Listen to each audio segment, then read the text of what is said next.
Ouais, pour qu'il soit. Ouais. Faut que je le mette, faut que je le remonte là, comme ça. C'est bon. Hop, là, ouais, vas-y. Il y a un problème ou ça va? Non, c'est bon. Ok. Le fil, ça va, il traîne pas. Non, non, il est dans la veste. Super. Eh ben, je. Ah, Ok, bien avec moi. merci.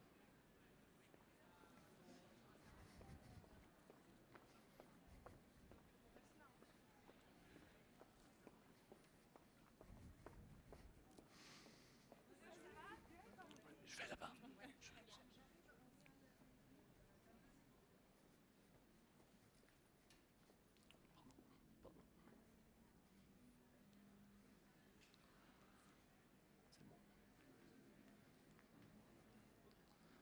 C'est bon.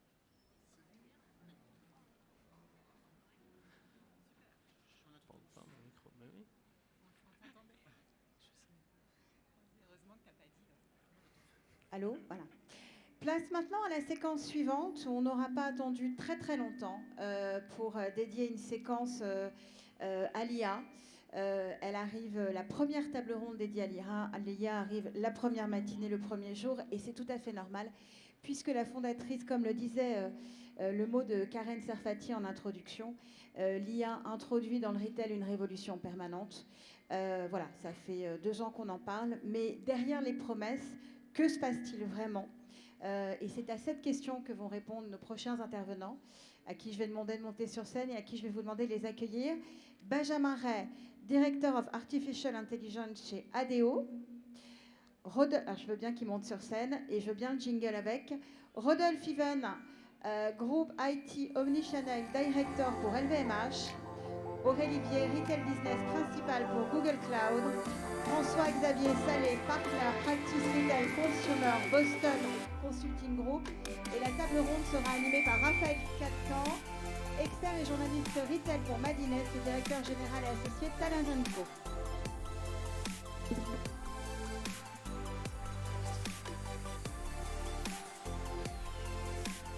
Merci beaucoup, bonjour à tous. Waouh, quelle entrée en matière ce matin avec Maurice Lévy et Catherine Spindler. Quel insight super intéressant et puis quelle salle comble, ça augure d'une belle édition de Tech for Retail. L'IA, il en a déjà été question ce matin lors des tables rondes. Je pense que ça va être un des thèmes majeurs de cette édition de Tech for Retail, dans les conférences, dans les tables rondes, sur tous les stands, dans les questions des visiteurs. Et ça tombe bien, c'est la question, c'est le thème de cette table ronde. L'IA, la valeur ajoutée qu'on peut aller chercher sur toute la chaîne dans le retail, je pense, n'est plus à démontrer. L'enjeu, c'est que dans un contexte économique challengeant tel qu'on le connaît, et dans un secteur du retail où chaque minute et chaque euro compte, mais tout l'enjeu, c'est de ne pas s'éparpiller, d'aller chercher des cas d'usage qu'on peut faire passer à l'échelle, qu'on ne reste pas enfermé au niveau des proof of concept, parce que ça peut être totalement mortifère pour le secteur du retail. Et on le voit d'ailleurs dans les chiffres que vous allez présenter, les exemples que vous allez nous donner, trop d'initiatives aujourd'hui ne passent pas assez à l'échelle ou ne vont pas chercher le bon ROI. Donc si c'est cette réalité qui vous préoccupe, ça tombe bien, vous êtes dans la bonne table ronde. L'IA dans le retail, où en est-on vraiment des cas d'usage? Ensemble, on va aller explorer ce qu'on peut aller chercher, quelle valeur on peut aller créer avec l'IA dans le retail, quels sont les écueils à éviter pour ne pas perdre une seconde et pour ne pas cramer du budget inutilement. On va évidemment regarder ce qui distingue les projets qui délivrent de ceux qui patinent. Et puis, on ira aussi voir quelles sont les nouvelles frontières qu'on peut explorer. Alors pour ça, j'ai 4 invités dont l'expertise est plus à démontrer, des invités de renom. On va commencer par toi, Rodolphe. Donc, tu es expert de la transformation du retail et de la tech. Tu as accompagné le développement d'entreprises comme Brico Dépôt, Nocibé, SMCP, l'OEV. Et aujourd'hui, tu pilotes à l'IT du groupe LVMH toutes les solutions e-commerce, retail, omnicanal et CRM. Rien que ça. Merci, merci beaucoup d'être là. Benjamin Ray, donc tu es IT, directeur IA chez ADO. Tu as la mission transverse de piloter l'IA sur la gouvernance et les technologies pour un écosystème de 360 millions de clients chaque année pour ADO. Donc pour mémoire, ADO, c'est la maison mère de Leroy Merlin, Weldom, Bricoman, Saint-Maclou et bien d'autres encore. Leader en Europe sur le secteur du bricolage et de l'aménagement et 3e au niveau mondial. L'année dernière, 31,5 milliards d'euros de chiffre d'affaires et 115 000 collaborateurs dans le monde. Merci aussi de ta présence. Aurélie Bier, tu es experte du secteur du luxe et du retail. Tu es arrivée chez Google aux prémices de la révolution de l'IA. Tu es passionnée par le potentiel de l'IA et sa création de valeur. Et donc aujourd'hui, tu mets ton expertise au service des clients stratégiques de Google Cloud. Et enfin, François-Xavier Salier, tu es partenaire au BCG, spécialiste du retail et des PGC. Tu accompagnes les entreprises dans leur transformation, là encore dans la recherche de création de valeur avec l'IA. Et d'ailleurs, tu nous présenteras dans quelques minutes les résultats de la dernière étude du BCG sur la maturité de l'IA dans les entreprises du retail. Et donc moi, juste pour me présenter en 2 minutes, je suis Raphaël Catan, je suis correspondant et analyste retail, luxe et RH pour le média Madines. Et j'accompagne aussi les entreprises dans la mise en œuvre du passage de la vision à l'exécution. Boris Lévy a souligné à quel point c'était important de passer de la vision stratégique à l'exécution. J'aide les dirigeants et les leaders à mieux manager, et puis je travaille sur l'adoption de l'IA. On a beaucoup d'insights à vous proposer. D'ailleurs, si vous pouvez nous mettre le minuteur sur scène, comme ça on verra et on pourra respecter le timing, ce sera génial. On a beaucoup d'insights. Je vous propose qu'on rentre directement dans le vif du sujet avec le potentiel réel de création de valeur, le niveau de maturité. Aurélie, je vais commencer par toi. Une première question. Google a récemment publié une étude sur le ROI de l'IA dans le retail. Est-ce que tu peux nous en dire plus ? Absolument. Alors l'étude est très claire. Le temps de l'expérimentation est terminé. Et le retour sur investissement est une réalité concrète pour les retailers. D'ailleurs, 74% des leaders interrogés, donc c'est une étude qu'on a faite auprès de 3500 leaders au niveau global. Et ça marche.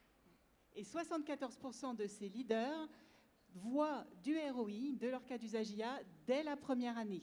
Et ce chiffre monte même à 88% si on regarde les early adopters, ce qui prouve que l'audace paie. Concrètement, les clients Google Cloud ont réussi à générer 1,4 million de dollars en moyenne sur l'ensemble de leur cas d'usage IA. Qui, dans la salle, ne rêve pas de générer 1,4 million de dollars? Et en fait, ce ROI, il vient de 3 piliers principaux, fondamentaux pour les retailers. Premièrement, la productivité. Deuxièmement, l'expérience client. Et troisièmement, le marketing. Et moi, il y a 2 choses vraiment qui m'ont frappée à la lecture de cette étude. La première, c'est qu'il y a un cercle vertueux qui se forme parce que le ROI rapide qui arrive sur des premiers cas d'usage va venir aider à prioriser davantage l'IA dans les agendas stratégiques. Et la deuxième chose qui m'a marquée, c'est que l'écart se creuse. Les early adopters ne se contentent pas de se reposer sur leur laurier, ils empilent de nouveaux cas d'usage sur leurs succès initiaux. Donc s'il y a une chose à retenir de cette étude, c'est que 2024 était l'année de la preuve de concept et 2025 est l'année du passage à l'échelle. Et le retailer qui n'y va pas maintenant prend un retard stratégique massif. Merci beaucoup, on va parler de 2026 juste après. François-Xavier, je vais te passer la parole. Vous aussi, au BCG, vous avez mené une étude, une vaste étude auprès de 1200 entreprises à travers le monde sur la maturité IA. Sur différents secteurs, retail et d'autres, et donc tu vas nous expliquer ce qu'il en est et nous comparer le retail aux autres secteurs. Oui, absolument. Donc effectivement, au BCG, on a mené une vaste étude sur la maturité IA des entreprises. Donc c'est une maturité qui est évaluée sur une quarantaine de critères très larges de technologie, de data, d'organisation, de compétences, de comment la transformation est menée. Et ce qui est intéressant, si on regarde particulièrement le retail, c'est 2 informations clés. La première, c'est qu'il y a une vraie accélération de la maturité dans le retail. À date, on a à peu près 1/3 des entreprises qu'on a interrogées qui qualifient sur les critères pour être considérées comme des leaders. Et ça, c'est 12 points de plus que l'année dernière. Donc, c'est une forte augmentation. Cela dit, la deuxième information intéressante, c'est qu'on est quand même en retard par rapport à la moyenne des autres secteurs. On est 8 points en dessous de la moyenne tout secteur. Alors, d'où il vient plutôt ce retard? Il y a 3 raisons principales qui sont identifiées dans notre analyse. La première, c'est les aspects RH. Donc tout ce qui est conduite du changement, montée en compétences, gestion des talents. Le second, c'est tout ce qui est plutôt gouvernance et qualité de la donnée. C'est un sujet qui reste encore un petit peu en retard côté retail. Et le troisième, c'est que, comme le disait Aurélie tout à l'heure, on a encore beaucoup d'entreprises qui gèrent l'IA comme plein de petits cas d'usage disséminés un peu partout, plutôt que de gérer une transformation d'ensemble sur 2-3 ans, menée par le top management, personnifiée justement par un Chief AI Officer. Et c'est ça qui fait la différence entre les leaders et les autres. Un autre point intéressant, c'est que le retail est encore un petit peu en retard par rapport, par exemple, aux consumer goods, où on a voilà, quelques points d'avance en termes de maturité et de nombre de leaders, et ça peut faire toute la différence, à la fois en termes de voilà, préparation pour les négociations, connaissance du client, etc. À l'inverse, on a le secteur mode et luxe, qui lui est historiquement un petit peu en retard aussi, comme le retail, mais qui accélère fortement. Alors pourquoi cette maturité elle est importante? On parlait de création de valeur tout à l'heure. C'est qu'on voit une forte disparité en termes de capacité à vraiment créer de la valeur à l'échelle entre les entreprises matures et les autres. On a à peu près 50% des entreprises matures qui arrivent à créer de la valeur, en tout cas du déclaratif qu'on a eu dans cette étude, contre seulement 10% sur les autres. Et donc ça se traduit par 3 fois plus de croissance de chiffre d'affaires, plus de marge brute, des meilleurs retours pour les investisseurs, plus d'innovation, etc. Donc en synthèse, dans le retail, encore un petit peu de retard, mais ça accélère. Une création de valeur avec beaucoup de disparités et très focalisée sur les quelques entreprises très matures. Et donc on est, pour l'instant, en tout cas dans ce secteur, pas encore complètement aux 74% dont on parlait précédemment. Alors tu parlais du secteur du retail, mais aussi du secteur du luxe, en disant que globalement le secteur du luxe était un peu en retard. Je t'ai vu, Rodolphe, faire un petit peu la moue là-dessus. Tu peux peut-être réagir vraiment en retard, le secteur du luxe, ou pas? Ah, je ne sais pas si le micro... Non, ça marche toujours. Peut-être. Toujours pas. Si, c'est bon. Ah, c'est bon. Effectivement, la notion de retard, pour moi, c'est toujours très relatif. D'abord, notre métier à nous dans le luxe, c'est la création de produits d'exception. C'est une expérience client unique. Ça, c'est notre vrai corps de métier. Après, c'est sûr, quand on voit les taux d'adoption de ChatGPT ou les valorisations qui explosent de NVIDIA ou d'OpenAI, on a l'impression que tout va extrêmement vite. Et ce qui est vrai, tout va extrêmement vite. Après, dans le luxe, notre cœur de métier, c'est le client, c'est le produit. Donc, il faut prendre le temps nécessaire pour amener la transformation. Et aussi, on a quand même 200 000 collaborateurs au global de LVMH, par exemple. Et si on regarde Internet, le luxe a toujours été en retard, et peut-être toujours en retard. Néanmoins, entre 2010 et 2023, LVMH a cru de 11,7% par an en moyenne. Et il n'y a pas tant de pure player e-commerce dans la fashion qui existe toujours. Donc c'est quelque chose qui est toujours un peu relatif et il faut prendre la vague vite et on va en parler et on le fait. Après, je discute un peu la notion de retard. Mais Vite au bon timing, et puis tu nous parleras de toute façon des cas d'usage dans quelques instants. François-Xavier, je vais revenir à toi. Dans votre étude, je crois que vous avez pu regarder quels cas d'usage ont le plus de potentiel de création de valeur et le plus de potentiel d'adoption chez les retailers. Tout à fait. Alors, nous, on avait un peu identifié 3 groupes de cas d'usage qui créent de la valeur dans le retail. Le premier, c'est, on l'a un peu regroupé dans ce qu'on appelait l'hyper-personnalisation. Donc, ça intègre, par exemple, la création de contenu marketing digital. On voit de plus en plus d'acteurs qui utilisent l'IA et la Gen AI, par exemple, dans la création de contenu, donc pour la rédaction de briefs, pour voilà, la création du contenu en tant que tel, mais surtout pour sa personnalisation et son adaptation locale en fonction de à quel client il est partagé. On a aussi le pricing, où ça, c'est pas un cas d'usage nouveau, mais on voit vraiment à des niveaux de sophistication nouveaux grâce à l'IA. On a toute la partie expérience de vente en magasin, où il y a de plus en plus d'outils à disposition des équipes pour les aider dans leur formation, les aider dans leurs interactions avec les clients. Ça, c'est un peu le premier bloc.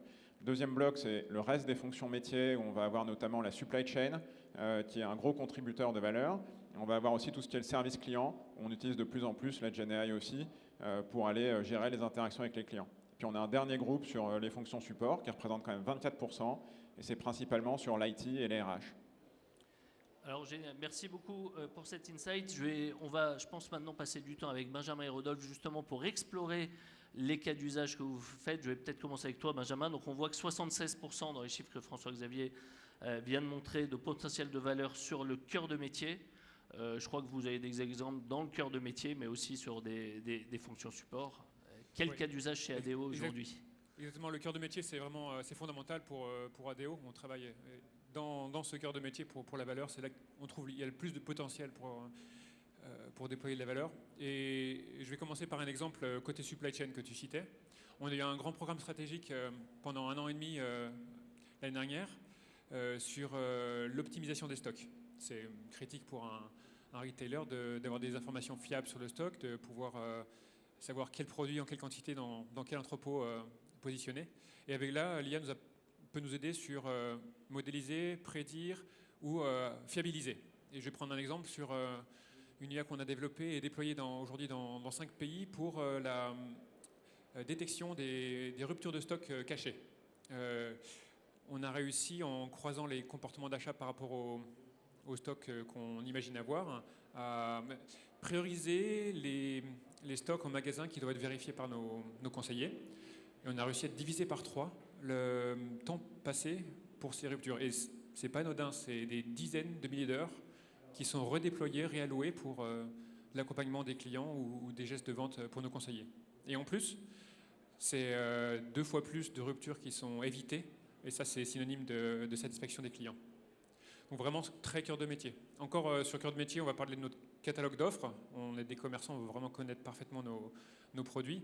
Et là, c'est l'IA générative qui nous a énormément apporté, un petit peu comme tu citais, sur la description des produits. On arrive à, depuis la description d'un produit, extraire et connaître toutes les caractéristiques pour vraiment avoir toute l'information détaillée sur les produits. Et on est passé de 27 à 87% on appelle de complétude de toutes les caractéristiques des produits. Ça rend que le produit est bien plus facile à trouver sur notre site e-commerce, mais aussi en magasin pour beaucoup de gestes de nos collaborateurs. Et finalement, en magasin, c'était un cas qui était cité par Sephora tout à l'heure, l'assortiment, savoir quels sont les produits qui correspondent aux clients d'un bassin de vente. En comparant en croisant des comportements de vente sur des familles de produits, on arrive à détailler, à préconiser quels sont les produits qui marcheraient bien avec une base de clients ou alors qui sous-performent et qu'on pourrait sortir. Et ça, en magasin, on a déployé une IA dans tous les Leroy Merlin de France, donc les 140 magasins, pour préconiser aux responsables d'offres quels sont les produits à entrer ou à sortir de la gamme. Et cette année, c'est 80 000 suggestions qui ont été approuvées par les gens en magasin et qui, du coup, améliorent les performances de ces magasins. Donc vraiment très cœur de métier. Et bien sûr, on complète aussi sur les autres parties, plus RH ou IT, comme tu proposais. Et là-dessus, j'ai juste cité que l'IA, c'est un grand sujet d'entreprise qui a été pris au plus haut niveau, avec un programme qu'on appelle l'IA pour tous. Et on a commencé par un plan de formation qui a été initié il y a quelques mois, pour l'ensemble des 115 000 collaborateurs sur les bons usages de l'IA.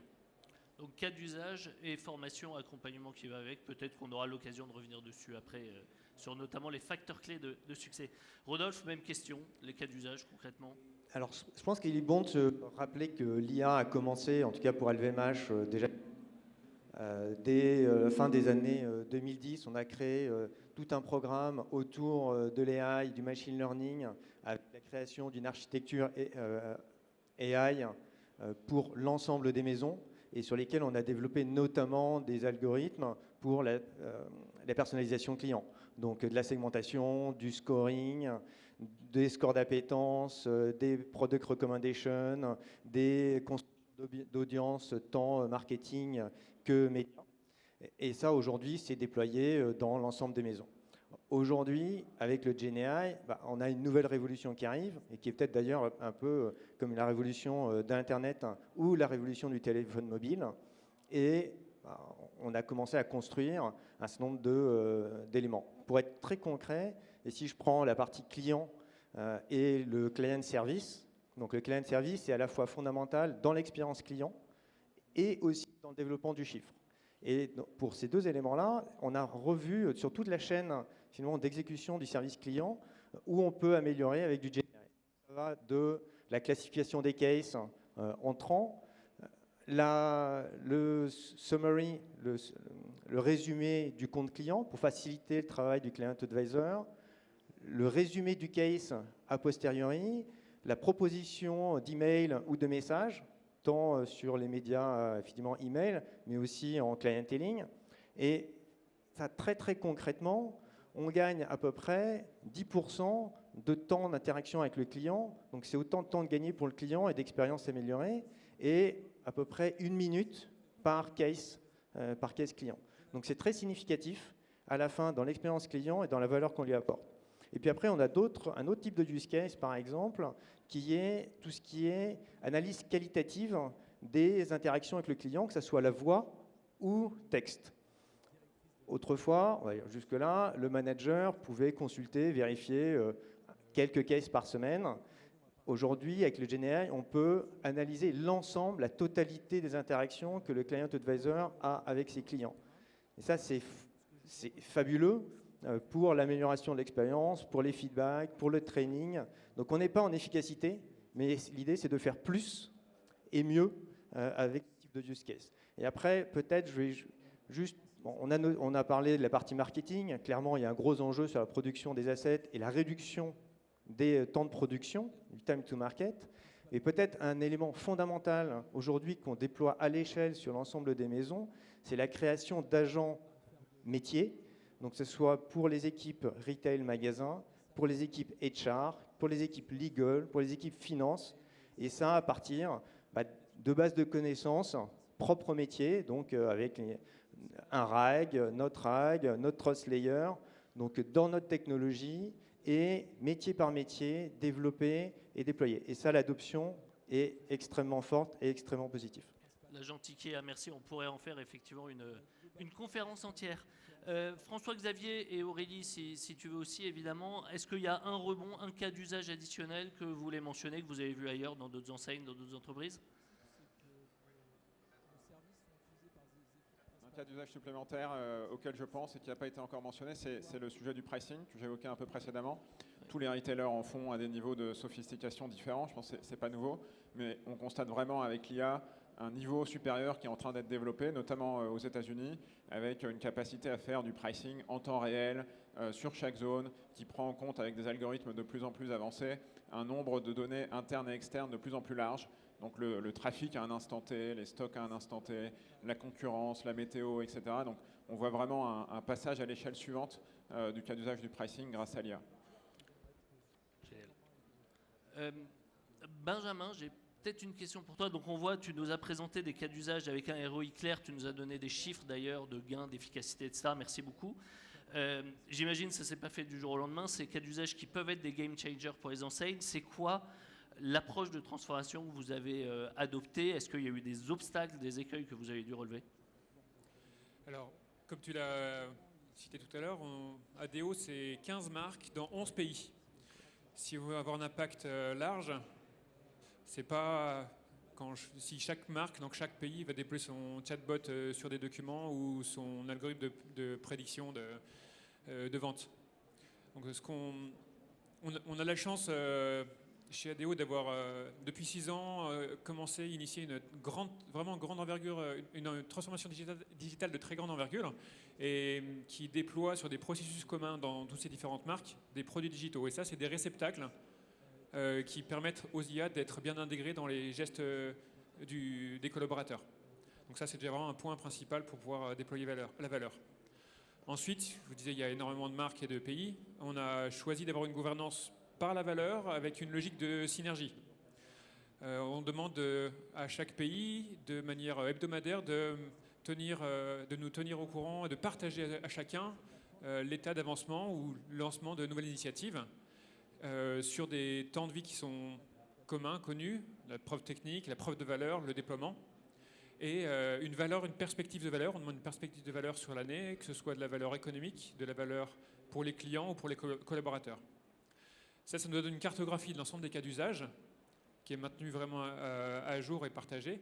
Et c'est là que le comité de direction peut prioriser quels seraient les sujets avec le plus de valeur à internationaliser. Je vous citais tout à l'heure le programme stratégique de l'IA pour la supply chain.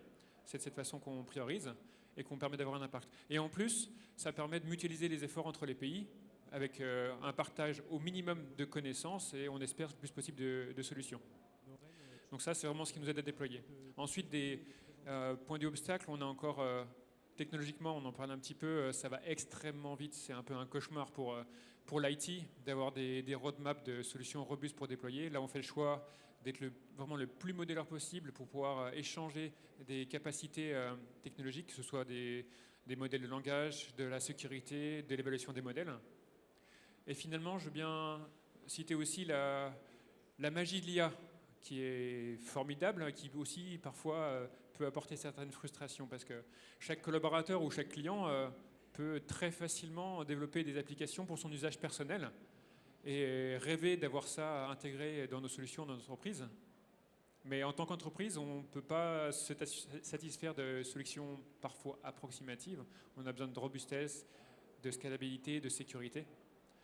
Et pour pallier à ça, on travaille le mieux possible en intégrant des solutions du marché et en développant pour ne pas trop frustrer et quand même déployer de la valeur. Donc transformer, c'est canaliser l'énergie pour accélérer.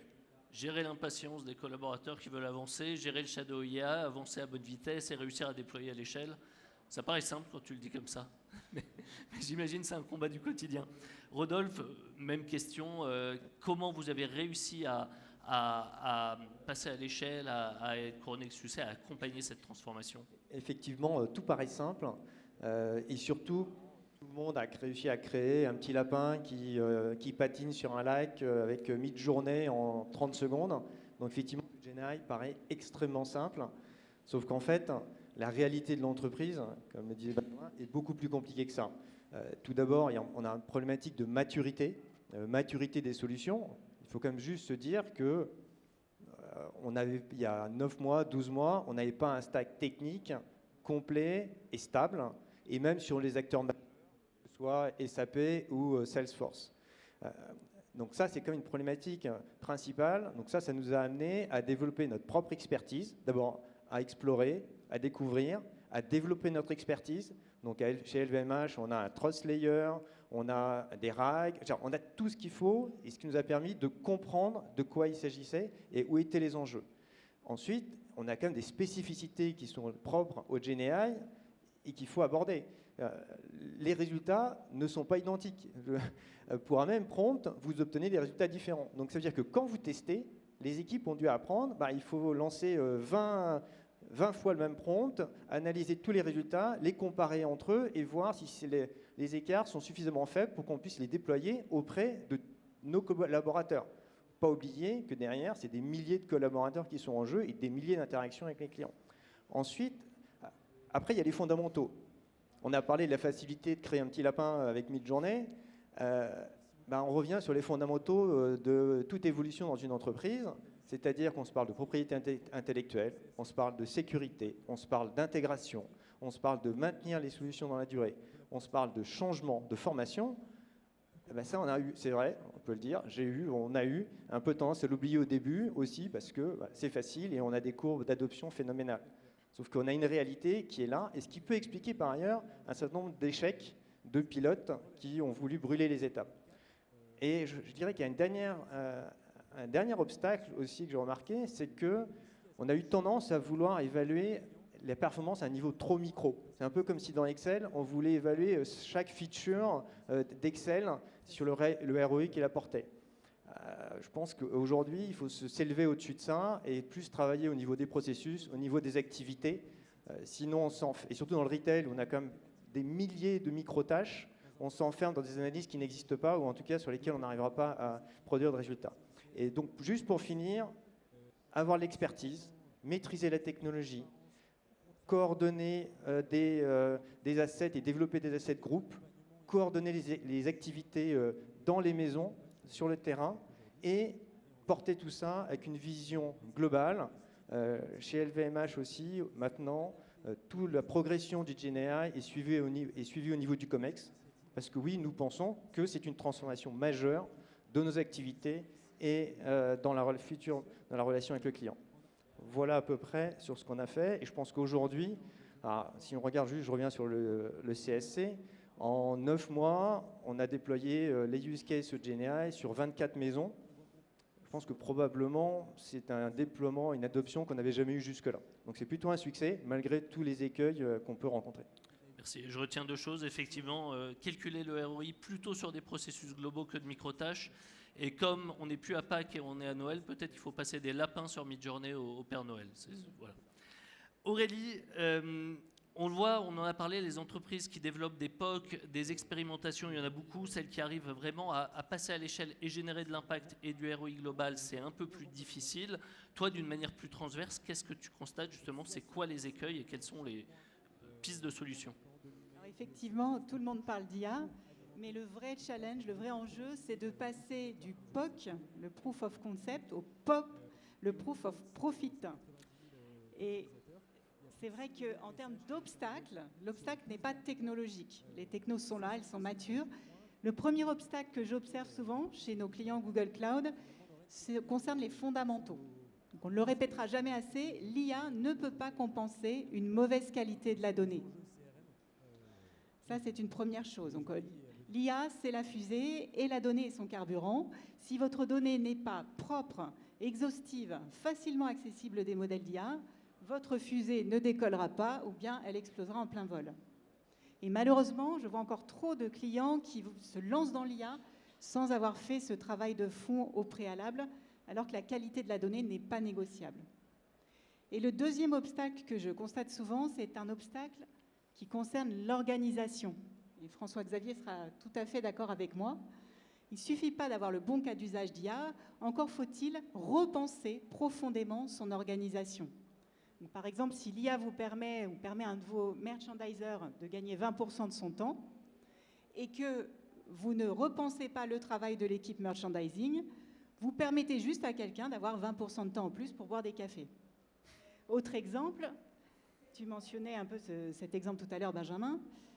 Si l'IA vous permet d'automatiser la création de produits dans votre catalogue produit et de créer 10 fois plus de produits par jour dans le catalogue, mais que vous ne repensez pas toute la chaîne de valeur, de la supply chain à la logistique, en passant par le marketing, pour commercialiser 10 fois plus de produits, vous ne pourrez pas récolter la valeur de ce cas d'usage. Donc la question que doivent se poser les retailers, ce n'est plus quel cas d'usage lancer, mais bien comment est-ce que je dois transformer mon organisation en profondeur pour que l'IA génère de l'impact sur toute la chaîne de valeur. Oui. François-Xavier, toi, pareil, chez BCG, vous avez des études sur le sujet, vous avez des chiffres ou des insights à nous donner sur la même question? Oui, tout à fait. Alors nous, au BCG, on a l'habitude de dire que 70% de l'effort, ce n'est pas la technologie ou la data, c'est plutôt les sujets, justement, comme disait Aurélie, d'organisation, de personnes, de compétences, etc.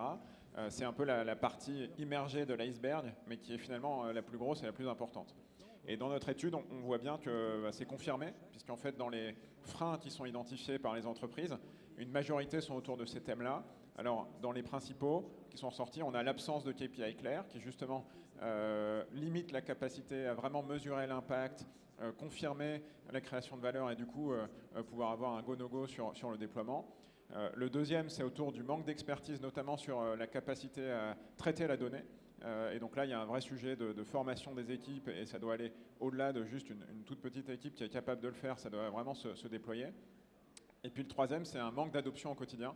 Dans beaucoup d'entreprises où voilà, il y a des freins, il y a des cas d'usage qui se développent, mais on a du mal à accompagner le changement et à accompagner les employés et les collaborateurs dans l'utilisation de ces outils et dans vraiment la prise en main au quotidien. Alors il y a un autre point aussi qu'on a évoqué notamment avec toi Rodolphe pendant la préparation de cette table ronde, c'est le coût global de toutes ces couches IA, parce qu'on parle de quelques dizaines d'euros par licence, etc. Mais finalement quand on ajoute les couches, ça grève le ROI parfois des solutions. Tu peux nous en dire c'est plus ? bien que tu me poses la question, parce que je pense que ça peut être c'est un réel bloqueur. Et alors si je prends juste le cas du CSC que j'évoquais. On a la partie voix, on a les canaux médias sociaux, on a le chat, on a la gestion des caisses, on a le CRM. À chaque fois, on a des solutions différentes. Et tous les éditeurs là, de chacune de ces briques est venu nous voir quasiment avec un doublement des coûts de leur licence et en plus avec l'ambition de gérer le GenAI pour ce scope-là et puis aussi tout le reste à côté de CRM chez LVMH. C'est bien. Oui, effectivement, on voit des investissements en CAPEX phénoménaux chez Microsoft, chez Nvidia, chez OpenAI. Ok, très bien. Mais nous, notre métier, c'est pas de financer le CAPEX des éditeurs, c'est d'assurer la croissance de notre chiffre d'affaires et de maîtriser, de garder la cohérence dans la croissance des coûts. Et c'est comme un vrai sujet aujourd'hui. Ça coûte trop cher, beaucoup trop cher, et ça explique aussi pourquoi, en tout cas pour nous, on a mis un certain temps à développer des solutions, qu'on s'est focalisé sur des solutions que nous avons construites et nous avons maîtrisées, plutôt que de partir chez des éditeurs qui nous présentaient des coûts. Parfois, quand je dis 2 fois, je suis gentil, c'est juste pas possible. On a besoin d'une cohérence économique dans le développement. Ok, les coûts peuvent doubler, mais ça ne va pas être nos coûts, parce qu'en face, le chiffre d'affaires du luxe dans les deux années qui viennent, il ne va juste pas doubler. Donc ça, c'est un problématique, mais ce que ça pose chez nous, ça veut dire qu'il faut maîtriser ce que l'on fait, comprendre le pourquoi technologique, comprendre les enjeux, les impacts business, tester, ne pas se précipiter, donc on peut être un peu en retard, mais parce que les enjeux financiers derrière sont énormes, on se parle de 200 000 collaborateurs, de nombreux processus. Donc oui, c'est un sujet que j'ai à cœur, il faut maîtriser nos coûts et maîtriser nos fournisseurs. C'est dit, merci beaucoup. Benjamin, pareil, mais Oui, financer la croissance. Juste vas-y. rebondir Ouais, en là-dessus 30 parce qu'on secondes. a Ouais. vraiment le même constat et je voudrais en fait compléter. On parlait des coûts actuels et nous ce qu'on est en train de voir c'est les perspectives de coûts et l'évolution. Sur des mêmes cas d'usage, on a pu voir en 2025 les coûts multipliés par 10. Certes, la qualité des résultats est bien meilleure parce que les modèles progressent et sont bien plus puissants. Mais non seulement ils sont plus puissants, mais en plus ils réfléchissent plus et par tâche, il y a plus d'appels et du coup le prix est vraiment démultiplié. Du coup, nous ce qu'on fait aussi, c'est là, tout à l'heure je vous parlais de la capacité modulaire, on s'assure qu'on pourrait changer, adapter, choisir les bons modèles pour les bons usages, parce que les perspectives de coût en fait sont assez, peuvent faire assez peur. C'est dit, merci beaucoup. On va regarder maintenant un peu vers l'avenir. Aurélie, tu travailles avec beaucoup de retailers sur des cas d'usage aussi un peu plus disruptifs. Vous faites des tests pour les prochaines frontières. Est-ce que tu peux nous en dire un peu plus ? Alors, il y a 2 sujets que je trouve fascinants en ce moment. Déjà, l'élargissement du périmètre de données qui est pris en compte par les modèles d'IA, des données les plus fines, hyper locales au niveau du magasin, jusqu'aux données les plus vastes. Et deuxièmement, c'est la révolution de l'IA agentique qui permet par exemple à Walmart de négocier de façon autonome avec ses fournisseurs long tail, ou qui va aussi complètement transformer l'expérience client grâce au commerce agentique en enlevant tous les points de friction du parcours d'achat. Alors, j'adorerais qu'on parle des deux. On n'aura pas le temps. Et je crois que tu interviens sur l'agentique demain à 14h30, c'est ça ? Donc, peut-être revenir un tout petit peu plus en détail sur l'élargissement du champ des possibles dans la donnée, l'exploitation des données. Tout à fait. Alors, ce qu'on constate, c'est que l'IA permet d'exploiter des données non structurées à l'échelle et en temps réel. Et chez Google Cloud, on voit que les retailers les plus avancés utilisent des données hyper fines, locales du magasin, pour par exemple comprendre le parcours du client dans le magasin, comprendre son engagement par rapport à une PLV ou à un produit grâce à la Vision AI, ce qui permet d'ailleurs même de créer des nouveaux business models derrière et de monétiser ces insights. On constate aussi certains retailers qui font du réapprovisionnement plus intelligent en détectant les ruptures de stock avant même qu'elles se produisent, grâce aux données des flux de caméras ou aux données des capteurs de poids sur les étagères. Donc ça, il y a aussi des retailers qui vont faire des remontées terrain de la part de leurs vendeurs grâce à des fichiers voix pour comprendre rapidement ce qui marche sur un produit ou pourquoi. Et puis, à l'autre extrémité du spectre, les retailers avancés utilisent aussi des données extrêmement vastes de compréhension du monde extérieur, par exemple pour décider de l'implantation d'un nouveau magasin sur la base de données Google Maps ou pour comprendre les tendances sur la base des données Google Search. Et c'est un exemple, Benjamin, dont on parlait ensemble.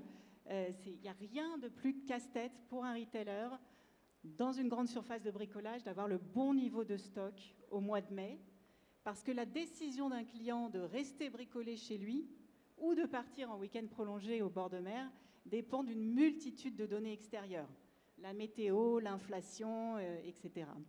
Et Google Research vient de sortir un modèle qui s'appelle TimesFM et qui s'appuie sur 100 milliards de data points externes pour aider à résoudre ce type de problématique. Alors je pense que le retailer qui arrivera à tisser dans ses modèles d'IA une utilisation de données extrêmement fines, hyper locales, au niveau magasin, avec des données beaucoup plus vaste de compréhension du monde extérieur aura un avantage concurrentiel. Merci beaucoup. Il nous reste 2 minutes. Alors peut-être une question pour Benjamin et pour Rodolphe. Imaginons qu'on se retrouve dans 2 ans à la même table ronde ici à Tech for Retail. Qu'est-ce que vous rêvez d'avoir développé comme nouveau cas d'usage? Rendez-vous pris pour dans 2 ans. On sera là. Alors, je parlais de supply chain Carré. tout à l'heure. On rêve du jumeau numérique pour connaître nos stocks, savoir vraiment depuis le fournisseur jusqu'au client où est-ce qu'ils sont et pouvoir simuler, être plus résilient et optimiser. Et côté client, on parle beaucoup d'IA générative très générale et plutôt à base de Wikipédia et d'informations. Nous, ce qu'on rêve, c'est d'intégrer notre connaissance de nos conseillers pour les produits, les projets, réussir à tisser, comprendre les liens et co-apprendre cette IA avec toute cette connaissance beaucoup plus riche et structurée. Parce que l'IA, elle sera une IA commerçante, ce qui pourra être le binôme de nos vendeurs et accompagner les clients sur leurs projets. Et de mon côté, ce que on rêve, parce que c'est un Graal jusque-là, c'est de réussir à avoir quelque chose d'immersif pour le client, pour pouvoir essayer les produits, comprendre l'offre, mais intégrer avec en fait le PLM, donc toutes les données produits amont, avec les dimensions, de manière à ce qu'on ait un vrai fitting et qu'on soit capacité de prendre des vraies décisions en tant que client. Et c'est comme un vrai enjeu après lequel on court depuis maintenant pas mal de dizaines d'années. Côté plus chaîne amont, c'est la partie aussi MTO, Make to Order, être capable de développer beaucoup plus le Make to Order avec une optimisation de la chaîne apron et une liaison entre les activités de front, de vente, de stock et les activités amont de production et de gestion de stock. Merci beaucoup. Alors on me fait signe qu'il faut finir là-dessus. Donc rendez-vous dans 2 ans, Karen, on vient de reparler de tout ça. Merci beaucoup. Je crois que l'étude Google est diffusable sur le QR code. Je ne sais pas si tu peux le remettre. Et puis on est à votre écoute pour poursuivre la conversation après la table ronde. Merci à tous. Merci beaucoup. Merci Rodolphe, Benjamin, Aurélie et François-Xavier.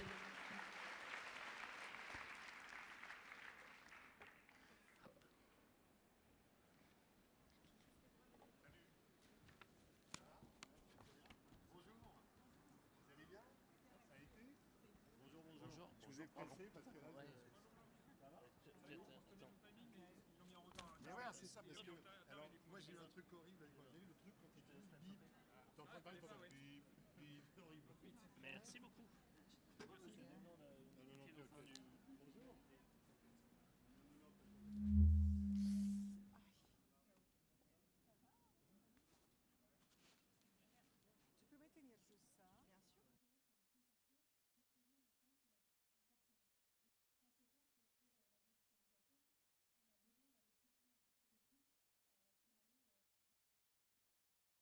Bien sûr. Okay. Et ce point très important, c'est vraiment un des métiers de gérer la partie CRM, la fidélisation. Comment justement ces 2 pans, dans le pan magasin